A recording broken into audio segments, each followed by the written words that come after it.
Hi, John Weymouth here, and we've got a Alcon Constellation system that gave a problem during setup, and it caused problems, and they didn't know what was happening.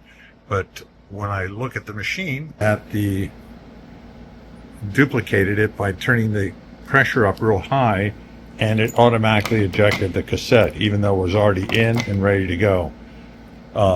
So if you have your pressure way too high, this is what can happen with the system. Now, the other thing that happened is that they lost control of the top two FAX and infusion. Now, if the system was primed and the pressure went too high, then it's going to eject the cassette and you will lose those controls.